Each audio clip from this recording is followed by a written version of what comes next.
ലോകം ഇന്ത്യയിലേക്ക് ഉറ്റുനോക്കിയിട്ട് കാലങ്ങളേറെയായി. തദ്ദേശീയമായി വികസിപ്പിക്കുന്ന നിരവധി സാങ്കേതിക വിദ്യകൾ ഇപ്പോൾ ഫ്രാൻസിനോട് ചേർന്ന് അവരുടെ സാങ്കേതിക വിദ്യ കൂടി ഇന്ത്യക്ക് കൈമാറുമ്പോൾ അത്ഭുതങ്ങൾ, വിപ്ലവങ്ങൾ സൃഷ്ടിക്കുമെന്ന് വേണം കരുതാൻ. മോദി മാക്രോൺ മാജിക് എന്നാണ് ഈ കരാർ ഒപ്പിടലിനെ മാധ്യമങ്ങളടക്കം വിശേഷിപ്പിക്കുന്നത്. എവറസ്റ്റ് കൊടുമുടിക്ക് മുകളിലൂടെ പറക്കുന്ന ഹെലികോപ്റ്ററുകൾ ഇനി കർണാടകയിൽ നിർമ്മിക്കുമെന്നാണ് ഈ കരാറുമായി ബന്ധപ്പെട്ട് പുറത്തുവരുന്ന സൂചനകൾ.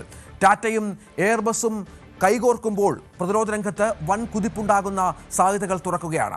21 സുപ്രധാന കരാറുകൾ ഇന്ത്യ ഇനി ആഗോള നിർമ്മാണ ഹബ്ബായി ഉയരാൻ പോകുന്നു. റഫേൽ വിമാനങ്ങൾക്ക് പിന്നാലെ ഫ്രാൻസുമായി വലിയ തോതിലുള്ള കരാറുകൾ പോകുമ്പോൾ നമുക്കറിയാം, ലോകരാജ്യങ്ങളൊക്കെ വല്ലാതെ അനിശ്ചിതാവസ്ഥകൾ കടന്നു പോകുന്ന ഒരു പശ്ചാത്തലമുണ്ട്. അവിടെയാണ് ആഗോള തലത്തിൽ ഇന്ത്യ ശ്രദ്ധാകേന്ദ്രമായി മാറുന്നത്. ഇന്ത്യ ഫ്രാൻസ് ബന്ധം മാറുമ്പോൾ, ഈ കരാറുകൾ ഒപ്പിടുമ്പോൾ ചരിത്രപരമായ പല മാറ്റങ്ങളും സംഭവിക്കുന്നു എന്നുള്ളതാണ് ഏറ്റവും പ്രധാനപ്പെട്ട കാര്യം.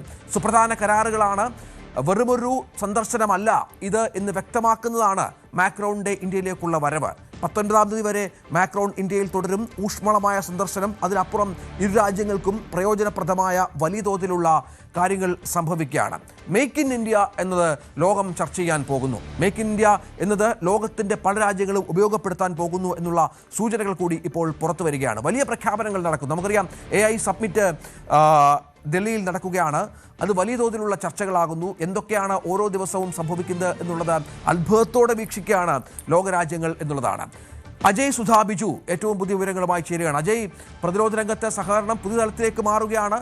റഫേൽ മുതൽ അന്തർവാഹിനികൾ വരെ നീളും ഞങ്ങളുടെ ബന്ധമെന്ന് മാക്രോൺ പ്രഖ്യാപിക്കുമ്പോൾ അത് പുതിയ ചരിത്രമായി മാറുകയാണ്.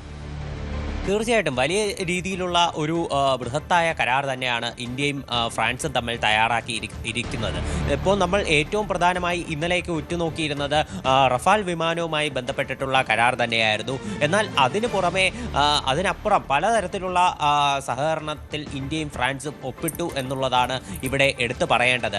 അതിൽ ഏറ്റവും പ്രധാനം രഞ്ജിത്ത് സൂചിപ്പിച്ചതുപോലെ തന്നെ ഇന്ത്യയിൽ തന്നെ നിർമ്മിക്കുന്ന ഈ H-125 ലൈറ്റ് യൂട്ടിലിറ്റി ഹെലികോപ്റ്ററുകളാണ്. ഇത് കർണാടകയിൽ നിർമ്മിക്കാനാണ് ധാരണയായിട്ടുള്ളത്. എയർബസും ടാറ്റയും കൂടി കൈകോർത്തിട്ടായിരിക്കും ഇതിൻ്റെ നിർമ്മാണ പ്രവൃത്തികൾ അത് നിയന്ത്രിക്കുക.